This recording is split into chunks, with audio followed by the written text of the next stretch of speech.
तारिक अपनी बीवी सारा के साथ एक पुराने देहाती घर में रहता था। जिंदगी सादा थी। सुबह वो खेतों में काम करने जाता और शाम को थका हारा वापस आता। शादी के 5 साल तक उनके यहां कोई औलाद ना हुई। इस कमी ने दोनों के दिलों को गमजदा कर दिया था। अक्सर वो सोचते कि जिंदगी का ये सफर कैसे कटेगा, मगर अल्लाह की मशीयत के आगे इंसान का बस नहीं चलता। दोनों सब्र करते रहे। औलाद न होने की वजह से तारिक का रवैया बदलने लगा। वो अपनी बीवी को नजरअंदाज करने लगा और कभी कभी उसे हकीर भी समझता। लेकिन सारा ने हिम्मत नहीं हारी। वो खामोशी से सब बर्दाश्त करती और दिन रात अल्लाह से दुआ मांगती कि उन्हें औलाद की नेमत अता हो। साल गुजरते गए। 7 बरस बाद अल्लाह ने उन पर करम किया और एक बेटी अता हुई। सारा खुशी से झूम उठी। उसकी दुआएं कबूल हो गईं। तारिक ने भी बज़ाहिर खुशी जाहिर की, मगर दिल के अंदर वो बेटी को बोझ समझता रहा। सारा उसे समझाती कि अल्लाह ने हमें बेटी दी है तो शुक्र अदा करना चाहिए, लेकिन तारिक के दिल में नाकदरी और नफरत भरी रही। वक्त गुजरता गया। अगले साल दूसरी बेटी पैदा हुई, फिर कुछ अरसे बाद तीसरी। सारा तो अल्लाह के फैसले पर राजी थी, मगर तारिक का रवैया और भी सख्त होता गया। उसने बीवी से ताल्लुकात तक बिगाड़ लिए। अक्सर उसे ताने देता और जलील करता। सारा बार बार समझाती कि यह अल्लाह का फैसला है और इसमें ही हमारे लिए भलाई है, लेकिन तारिक इन बातों को फजूल समझता। आखिरकार इसकी सख्ती और जहालत इस हद तक पहुंच गई कि उसने सारा को तलाक दे दी। सारा पर क़ियामत टूट चुकी थी। तलाक के बाद उसके पास कोई सहारा न रहा। वो चीखती, मगर सुनने वाला कोई न था। अब उसके दुख का दर सिर्फ अल्लाह ही था। तारिक ने न सिर्फ तलाक दी, बल्कि उसे घर से भी निकाल दिया। खेत के एक कोने में एक छोटा सा कच्चा मकान बनाकर उसे बेटियों के साथ वहां बेच दिया। वक्त गुजरा और कुछ ही दिनों में खबर मिली कि तारिक ने मोहल्ले की एक औरत से बड़ी धूमधाम के साथ शादी कर ली। बारात निकली, वलीमा हुआ और वो खुशी खुशी नई जिंदगी में मग्न हो गया। तारिक ने अल्लाह की दी हुई नियामत को छोड़कर अपनी खुशी खुद तलाश करने की कोशिश की, लेकिन वो नहीं जानता था कि कुदरत के फैसले अटल होते हैं। जब इंसान जुल्म करता है तो उसका इंजाम हमेशा दर्दनाक होता है, मगर कुछ लोग ये भूल जाते हैं और समझते हैं कि जुल्म करके दुनिया बसा लेना ही कामयाबी है। सारा की बेटियां अभी बहुत छोटी थीं। 3-4 साल की उम्र में ही उन्हें मां के साथ मुश्किल दिन देखने पड़े। सारा उनके लिए खैरात और सदकात पर गुजारा करती। गुर्बत, जिल्लत और तन्हाई के बावजूद वो अल्लाह से उम्मीद नहीं तोड़ती थी। उसे यकीन था कि अल्लाह कहीं ना कहीं से रास्ता जरूर निकालेगा। इधर तारिक की नई जिंदगी चल रही थी। कुछ अरसे बाद अल्लाह ने उसे बेटा दिया, बिल्कुल वैसा ही जैसा वो चाहता था। मोहल्ले में चर्चा होने लगा। लोग तरह तरह की बातें करने लगे। कोई कहता तारिक की पहली बीवी अच्छी न थी, इसीलिए बेटा नहीं हुआ। कोई सारा की जिंदगी पर ताने किसने लगा कि अगर वो नेक होती तो इतनी जिल्लत भरी हालत में क्यों रहती। तारिक ने बेटे की पैदाइश पर बड़ी दावत की। मोहल्ले वालों को बुलाया, खूब खाने पकाए और खुशियां मनाए। उसके लिए यह दिन जिंदगी की सबसे बड़ी कामयाबी लग रहा था। लेकिन इंसान ये नहीं जानता कि असल खैर किसमें है। अंजाम की हकीकत सिर्फ अल्लाह के इल्म में होती है। वक्त अपनी रफ्तार से आगे बढ़ता रहा। दिन महीनों में और महीने सालों में ढलते गए। 3 साल बाद तारिक के यहां दूसरा बेटा हुआ, फिर कुछ साल बाद तीसरा भी। तारिक के दिल को सुकून मिल गया। उसने अपने जुल्म को ही दुरुस्त समझना शुरू कर दिया। शैतान ने उसे यकीन दिलाया कि जो कुछ वो कर रहा है वही ठीक है। वो सोचता कि अल्लाह ने मुझे 3 बेटे दिए हैं तो इसका मतलब है मैं हक पर हूं। हालांकि कसूर सरासर उसी का था। तारिक खेतों में काम करता और अपना घर संभालता। इधर सारा अपनी 3 बेटियों के साथ खैरात, ज़िकात और सदकात पर जिंदगी गुजारती। एक तरफ एक जुल्म करने वाला खुशियों भरी जिंदगी गुजार रहा था, जबकि दूसरी तरफ एक मजलूम औरत हर तरफ से इम्तिहानात में जकड़ी हुई गुर्बत की जिंदगी गुजार रहा था। लेकिन याद रखें, अल्लाह के फैसले हमेशा अटल होते हैं, बस जाहिर देर से होते हैं। साल पर साल गुजरते गए। वो वक्त भी आ गया जब तारिक के बेटे जवान हो गए। अब तारिक खुद बुढ़ापे की दहलीज पर पहुंच चुका था। कुछ वक्त बाद तारिक ने अपनी बीवी को कहा, बेगम साहिबा, कोई खूबसूरत सी लड़की देखो, मालदार घराने से हो, ताकि बड़े बेटे की शादी करूं। कम आज कम ये एक जिम्मेदारी तो पूरी हो जाए। दूसरी तरफ सारा की तीनों बेटियां भी जवानी की दहलीज पर थीं, लेकिन गुर्बत ने उन्हें दुनिया की खुशियों से महरूम कर रखा था। न अच्छे कपड़े, न जेवर, न ही शादी की कोई आस। सब कुछ उनके लिए एक ख्वाब जैसा था। कुछ वक्त बाद तारिक ने बड़े बेटे का रिश्ता शहर में तय कर दिया। घर में खुशियों का माहौल बन गया। तारिक, उसकी बीवी और बेटा सब खुशी से झूम रहे थे। उन्हीं लम्हों में एक बेटे ने कहा, बाबा, शादी में सारा को जरूर बुलाएं, वो भी तो हमारी तरफ से रिश्तेदार है।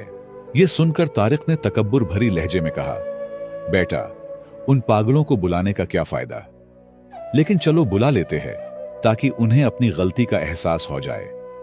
जब शादी का वक्त करीब आया तो उसने सारा को दावत दे दी।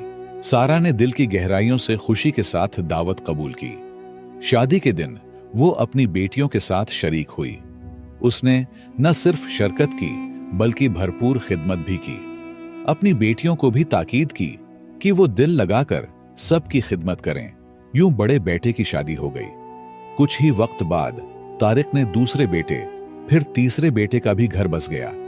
अब तारिक का घर खुशियों से भर गया था। हर तरफ हंसी खुशी का समा था। वो अपने बेटों की आबाद जिंदगी देखकर मुतमईन था और यही समझता था कि उनसे सच्चा और कामयाब कोई नहीं है। इधर सारा अपनी बेटियों के साथ अब भी झोंपड़ी में जिंदगी गुजार रही थी। उनका हाल यह था कि अगर सुबह का खाना मिलता तो शाम को फाका करना पड़ता, और अगर शाम को कुछ खा लेते तो सुबह के लिए कुछ ना होता। गुर्बत और मुफलिसी ने जिंदगी को एक मुसलसल आजमाइश बना दिया था। इस पर भी लोगों के ताने खत्म ना होते। कोई कहता, अपने खाविंद और इसकी बीवी से कुछ सीखो, अगर वो अच्छा ना होता तो आज इतना खुशहाल क्यों होता। ये अल्फाज सारा के दिल पर तीर की तरह लगते, लेकिन वो खामोश रहती, हमेशा सिर झुकाकर अल्लाह के हुजूर गिड़गिड़ाती और आंसू बहाती। अब उसके सामने 3 बेटियों की जिम्मेदारियां थीं और दूसरी तरफ बुढ़ापे के असरात इसके जिस्म को कमजोर करते जा रहे थे। मगर फिर भी वो सब्र से सब सहती रही। लेकिन याद रखें, अल्लाह के दर से कभी मायूस नहीं होना चाहिए। वो अपने बंदे को छप्पर फाड़ कर देता है, बस शर्त सब्र है, क्योंकि जल्दबाजी शैतान का काम है। कुछ वक्त बाद शहर के एक अच्छे और मुअज़्ज़ज़ घराने के लोग रिश्ता तलाश करते करते सारा के घर आ पहुंचे। उन्होंने सारा की दूसरी बेटी को देखा जो कि खूबसूरत और बाअखलाक थी और उसका रिश्ता मांगा। सारा के लिए यह लम्हा खुशी का बायस था, मगर मर्द घर में थे नहीं जो सब कुछ परख सके। इसलिए सारा ने खुद ही हिम्मत की। वो उनके घर गई, जितना हो सका जांच पड़ताल की और आखिरकार हां कर दी। कुछ वक्त बाद दूसरी बेटी की शादी धूमधाम से हो गई। मोहल्ले वाले हैरान रह गए कि ये कौन लोग हैं जो एक गरीब घराने में रिश्ता करने आए। मगर अल्लाह ने जो लिखा था वही हुआ। इसी तरह वक्त गुजरता गया। सारा की बड़ी बेटी खुश अखलाक थी। गुर्बत के थपीड़ों ने उसे और भी नरम दिल और खिदमत गुजार बना दिया था। खुश अखलाकी की वजह से वो हर किसी का दिल जीत लेती। यही सिफात देखकर शहर के एक मुअज़्ज़ज़ घराने ने उसे अपने बेटे के लिए पसंद किया। उसकी शादी भी हो गई। अब अल्लाह ने फैसला सुनाना था। जालिम को सजा और मजलूम को तख्त पर बिठाना था। कुछ वक्त बाद तीसरी बेटी की शादी भी हो गई। उसके बाद सारा घर में अकेली रह गई। लेकिन अल्लाह ने उसे अकेला नहीं छोड़ा। उसके एक दामाद जो मालदार ताजिर थे, उन्होंने सारा को शहर में एक कीमती घर दिया ताकि वो अपनी बीवी और सास दोनों को वहां इज्जत के साथ रख सके। ये खबर सारा के लिए किसी दचके से कम न थी। उसने कई बार इनकार किया कि बेटियों के सर पर बोझ डालना दुरुस्त नहीं, मगर बेटियों के इसरार पर वो शहर मुंतकिल हो गई। कुछ वक्त बाद सारा की तीसरी बेटी का शौहर भी उनके घर में रहने लगा। यूं अल्लाह ने सारा को इज्जत और सुकून अता किया। ये सब अल्लाह के इंतजामात थे।